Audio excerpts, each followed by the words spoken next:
नमस्कार, मी लतिका निंबाळकर. माझ्या चॅनलवरती तुमचं स्वागत आहे. आज मी तुम्हाला शेवग्या शेंगाची सुक्की भाजी बनवून दाखवणार आहे.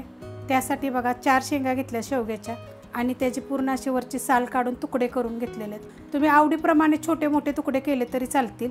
तर बघा अशा पद्धतीने मी सगळ्या केलेल्या आहेत. टोप गरम करायला ठेवलेला आहे. त्याच्यामध्ये बघा 1 ग्लास पाणी वतायचं. जास्त पाणी वतायचं नाही आहे, कारण हेच पाणी आपल्याला तिकडं वापरायचं आहे परत भाजीसाठी. तर ह्याच्यामध्ये आपण शेंगा टाकून घेऊया. आणि एवढ्या पाण्यामध्ये शेंगा शिजतात. आपल्याला गाळ अशा शिजवायच्या नाहीत बघा, नुसत्या हलक्याशा वापरायच्या आहेत. ह्याच्यामध्ये थोडंसं मीठ टाकायचं, म्हणजे शेंगामध्ये चव छान येते बघा. आणि ह्याच्यावर आपण ना झाकण ठेवूया. असं तिरकं थोडंसं सापट ठेवायचं आणि झाकण ठेवायचं. आपण हा टोप जी शेवग्याच्या शेंगा शिजायची ठेवलाय ना, ती दुसऱ्या गॅसवर ठेवूया आणि इकडं तोवर फोडणी टाकूया. दुसऱ्या गॅसवर टोप ठेवलेला आहे आणि कढई बघा गरम करत ठेवलेली आहे. कढई गरम करत ठेवली, त्याच्यामध्ये आपण तेल टाकून घेऊया.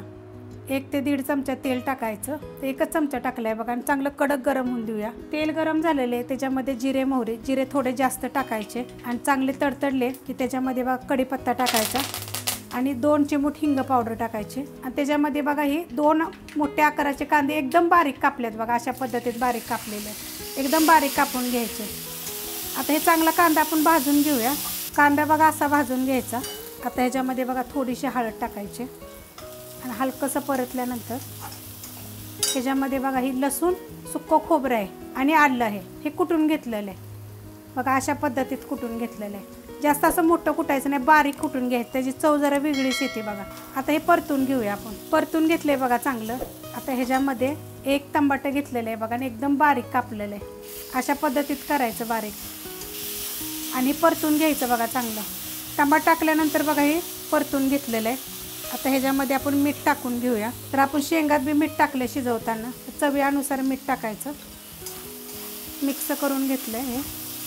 आता ह्याच्यामध्ये बघा शेंगदाण्याचं कूट, 3 चमचे शेंगदाण्याचं कूट आहे बघा. शेंगदाणे चांगले भाजायचे आणि कुटून घ्यायचे. हे सगळं बघा कुटलेलं आहे. मिक्सरला यातलं कुठलंच काय केलेलं नाही ना. कुटल्यानंतर ना जरा चव जरा वेगळी अशी छान अशी येते. आता ह्याच्यामध्ये 1 चमचा बघा गरम मसाला पावडर आणि 2 चमचे तिखट आहे बघा, लाल तिखट. जे आपण मसाला रेसिपी टाकलेली आहे बघा तिखटची. नुसती मिरची पावडर आहे. आता ह्याच्यामध्ये आपण ही कोथिंबीर थोडीशी टाकून घेऊया आणि चांगलं परतून घेऊया बघा बारीक गॅसवर. परतून घेतले बघा बारीक गॅसवर एकदम चांगलं. आता ह्यात आपण शेंगा टाकून घेऊया.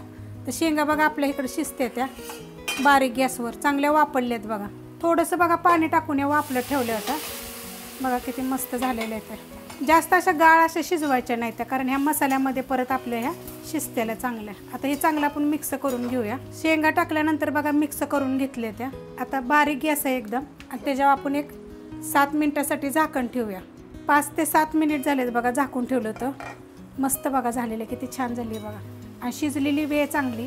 आपण तिला पहिलीच वापरून घेतलेली आणि ह्याच्यामध्ये मसाला बी चांगला शेंगामध्ये मुरलेला आहे. अशा पद्धतीत बघा सुक्की शेवगे शेंग. बघितलं की एक लाईक करत जा आणि कमेंट करत जा बघा. किती मस्त अशी झालेली आहे. रेसिपी आवडली तर लाईक करा, सबस्क्राईब करा, कमेंट करा आणि शेअर बी करा.